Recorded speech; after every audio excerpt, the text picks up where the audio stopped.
Yesterday, I was trying to rack my brain for a story that I could tell you guys, which was less incriminating than my others, and I realized that's not the message I want to spread. I don't want you guys to hear a little truth, I want you guys to know who I am. I'm by no means perfect, my past is convoluted and riddled with hardships and poor judgment. So this is the beginning of my life. Sophomore year, stressful relationships, painful family betrayal, and a lot of drugs. Never a good mix, right? I know you're thinking, this dude is horrid. Well, let me tell you the reason why schoolwork wasn't on that list. I had so many other things to worry about other than school, that school was never on my mind.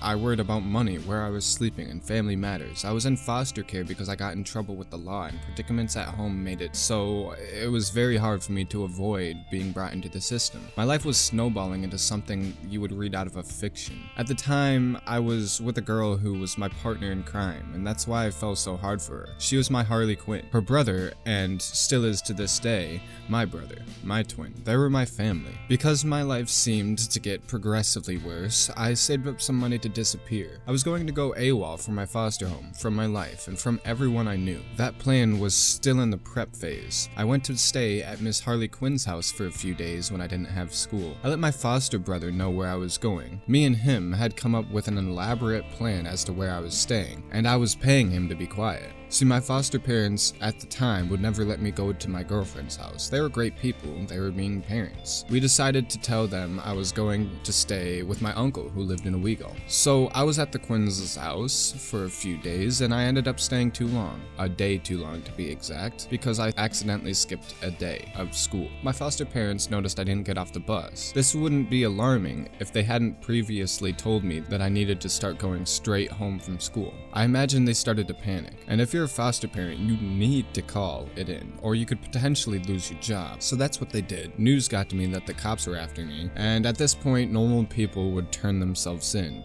You see, I grew up running from authority. In my world, if someone says cops, it's the equivalent to saying get the fuck out of here. Furthermore, I knew that I did not want to face the shitstorm of shit that was coming after being caught. I was afraid, ignorant, and childish. My foster brother actually came to where I was staying, and I instinctively hid from him. Where, you ask? Behind a goddamn door. He was searching throughout the house, and my ex and her brother did not have the best poker faces. I mean, you know, when you're trying to be all serious and everyone's fucking smiling, yeah, that was them. He knew there was something up. If you're thinking, where the hell was the parent? Well, the parent was not there. Otherwise, like, I'm sure none of this would have happened. Or maybe it would have, who knows, to be honest with you. So my ex's brother, we'll call him Pedro, was in his room.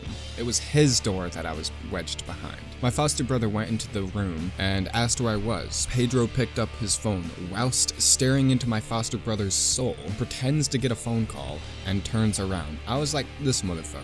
Anyway, if my foster brother turned his head even slightly to the right, he would have saw me. So he leaves, and immediately I hopped out and realized that he's coming back with a fucking army. Pedro and I leave the house and go into the woods. Mind you, it's winter. There's going to be footprints. We decided that I would lead and Pedro would trace my steps with his shoes so that there wasn't any evidence I was there. We stayed out for hours, maybe a couple miles from the house. We actually had to make a small fire, which was a big giveaway, but we were frozen. We returned to the house after contacting my ex, and sure enough, everyone had been there. My mother, my foster parents, the cops, you name it. I figured it was time to get the hell out of Dodge. You remember that plan to go AWOL I was talking about earlier? Well, I called some people and set it in motion. I was officially gone. The person I called got me a ride, and before I knew it, I was in Owego awaiting my ride to a different state. This was going to take a few days. As drug-infected days went by, I was getting eager to leave. The day of my departing, I was convinced by my mom's ex to stay and face my consequences.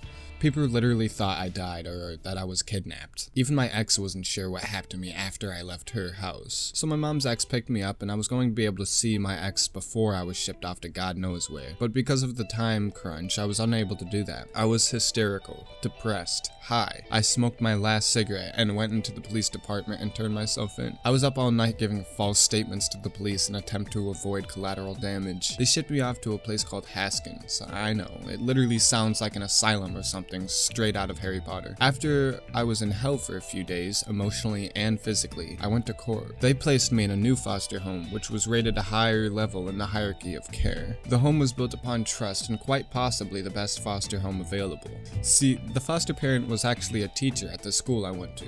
I didn't know him, but he went and talked to all my teachers and asked them who I was. They all said they absolutely loved me, and so he made it so I could actually stay in that school. I returned to school on Monday and was greeted with an overwhelming amount of support from my peers and my teachers. I remember crying myself to sleep, wondering why I couldn't be a normal child, and begging to God to let me live a normal life. But slowly and steadily, I was able to capture my childhood. I was starting to live a non-invasive life. I was starting to enjoy myself. This was the beginning of my life, and I am so thankful I was given another opportunity. This wasn't an act of God. This was an act of man. If it wasn't for the person who opened his house, and if it wasn't for the person who convinced me to stay, my life would not be where it is now. My new foster parent was able to facilitate my growth. He was able to accept and forgive through the good and the bad, and today I have a wonderful support from friends, family, and my girlfriend.